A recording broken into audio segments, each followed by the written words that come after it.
More than 21 centuries ago, a mechanism of fabulous ingenuity was created in Greece, a machine capable of indicating exactly how the sky would look for decades to come, the position of the sun and moon, lunar phases, and even eclipses. But this incredible invention would be drowned in the sea and its secret forgotten for 2,000 years.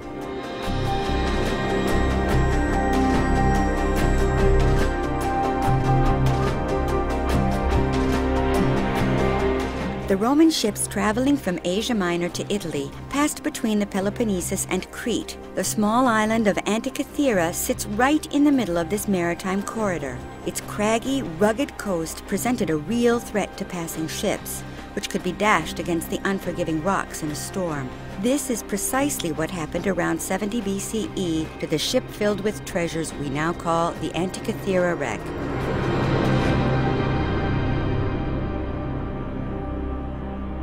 In 1900, fishermen diving for sponges spied a bronze hand on the seafloor.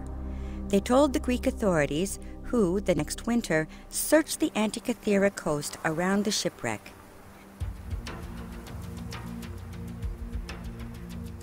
Half concealed in the seabed, they found more than 200 amphorae, some of them intact.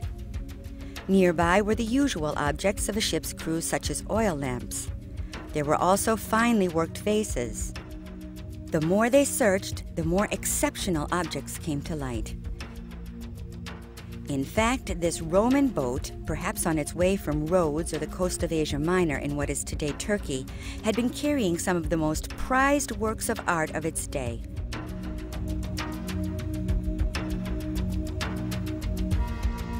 The bronze hand proved to belong to a 5th century BCE Greek sculpture of a philosopher, whose head and some other limbs were later found.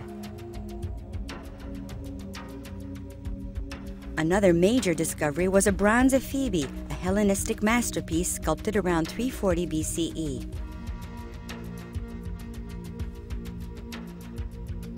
Half submerged in the seabed, more statues were preserved from corrosion by the sand and sediment. They lift the veil slightly on the genius which created them from stone.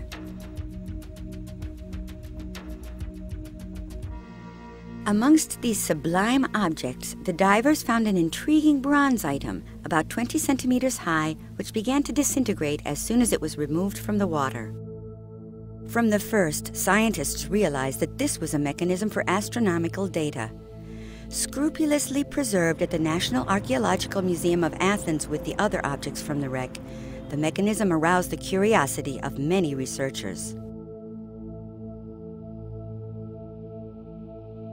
It was only in the 21st century that modern tools for scanning could penetrate the corrosion to reveal in 3 dimensions the interior of the machine.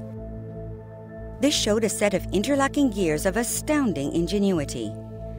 High-resolution photographs using different exposures brought to light inscriptions on the sides of the machine which appeared to be part of an instruction manual. Scientists compared the numbers inscribed in the text to the number of teeth in the gears and their arrangement, and applied these to the known astronomical cycles of antiquity.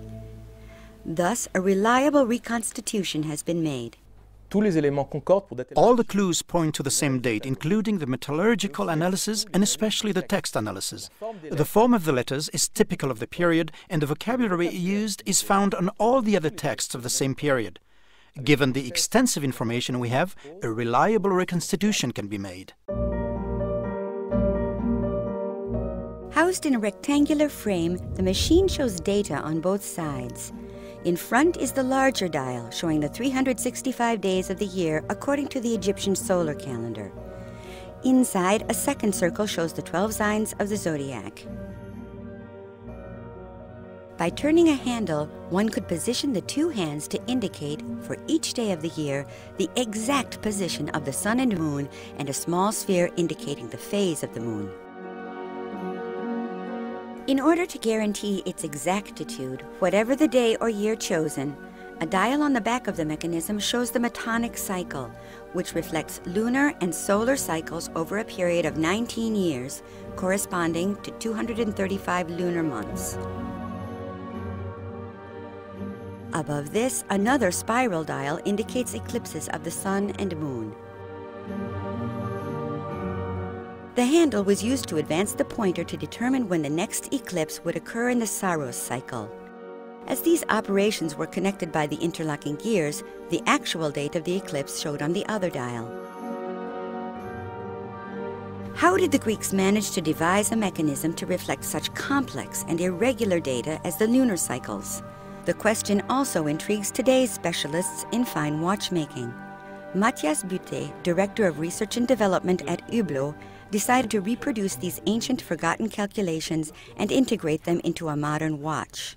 Je voulais pas être comme un pilleur de tombes qui vient voler une idée. I didn't want to be like a tomb robber who comes to steal an idea which has existed for a long time, but rather like someone who approaches our forefathers with deep respect, whose goal is to recreate the antique object in a contemporary form. The original is about 20 centimeters high, and we have been able to create a 30mm movement which can easily be worn on a wrist. This Antikythera mechanism includes ingenious features which are not found in modern watchmaking.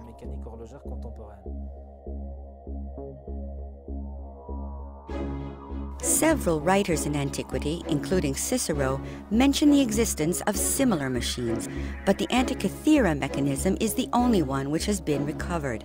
It was recently discovered that it also indicates which cities would host future Olympic Games held every 4 years. It is also believed to trace the path of certain planets, including Venus. Who invented this machine? For whom and for what purpose?